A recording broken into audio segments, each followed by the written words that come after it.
Hey everyone, I just wanted to check in and see how you're doing, how you're coping with this social distancing stuff. It's been a weird few weeks, I think. On one hand, it's quiet because all the activities are cancelled, but on the other hand, it's actually been really busy for me personally. I think a lot of people are struggling with their mental health at this time. So a lot of clients have been having extra sessions, a lot of people have been reaching out. And by the way, if you do need to reach out to me, please feel free, even if we're just kind of chatting over Messenger or whatever, it's completely fine. I have no problem with that at all. It's just a really kind of weird and confusing time. And I was chopping vegetables just before, and I had to stop what I was doing and come and record this because I had to get these thoughts out. This is a time I'm noticing that a lot of my past unpleasant experiences are coming to my mind. It's like past, not even traumas, yes, past traumas, but just unpleasant, difficult encounters that I've had. Like one thing that's come to my mind, for example, is a friendship that I had, and that friendship's dissolved now. And it was someone who was a good friend who, it just did and said some really hurtful things, and that friendship unfortunately no longer exists, and that person's not in my life anymore. And I find that these things sort of pop into my head, and it's interesting because that's exactly what our brain does. And maybe it helps you to know that our brain has a default mode, so that when we're not actively thinking about something, we tend to either think forward and start planning about our future, or just planning our food for the day, or planning our meals for the week, or we look backwards and we think about stuff that's happened in the past. And we also have this negative bias, which means that our brain tends to focus on the stuff that was anxiety provoking or sad or guilt ridden, just those unpleasant, uncomfortable emotions. And so that's why when we are in default mode, our mind goes to all the bad stuff that happened in the past and all the bad stuff that can happen in the future. So if you're like me and you're being troubled by some of these thoughts, please know you're not alone, and there's nothing wrong with you. It's your brain. It's just your brain, and it's just what it likes doing. So I thought it might be helpful just to I don't know if this is helpful. Please let me know if this is helpful. I thought I would share how I'm coping with it. And there's this very fine balance between distraction from it and coping with it.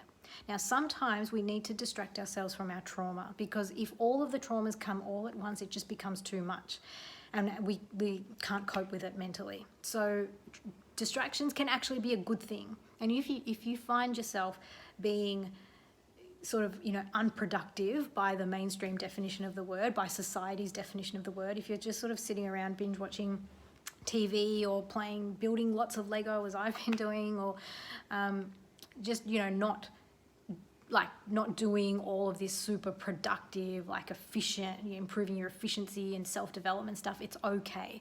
All right, if you've got traumas that need to be processed, then the distraction is your way of coping, and there's a reason that it exists, and that's okay.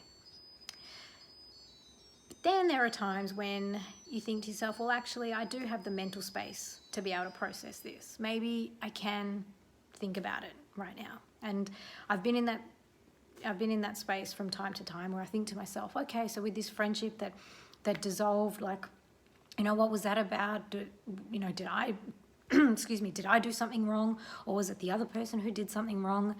And it's been good because it's made me evaluate how I treat people, and also how I allow people to treat me, or rather what I'm willing to tolerate in friendships. And I've realized that, yep, there are some things which people do and they're horrible things, but you can forgive it and you can move on and remain friends. And then there are some things that people will do or say, and it's just unforgivable, and you just can't have them in your life. And you can still forgive them if you want to. You can forgive them and kind of say, okay, I forgive you. I don't want to harbor any unpleasant feelings towards you, but I have to keep you at a distance.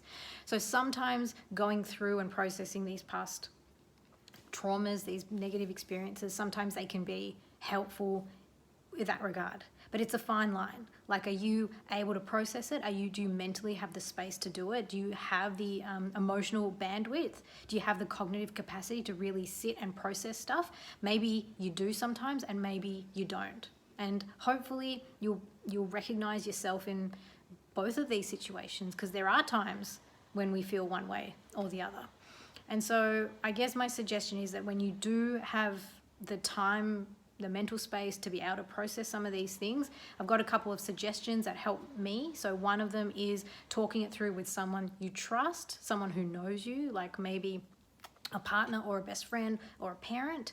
The second one, which I find really helpful, is actually writing it all down. So when all of the unpleasant feelings are coming up, just writing it all down and then just leaving it, setting it aside and coming back to it the next day, where you can look at it with fresh eyes and you have a different perspective, and then you can actually kind of analyze yourself a bit more objectively and realize, no, hang on, actually, in this case, I was staying true to my boundaries. This is who I am.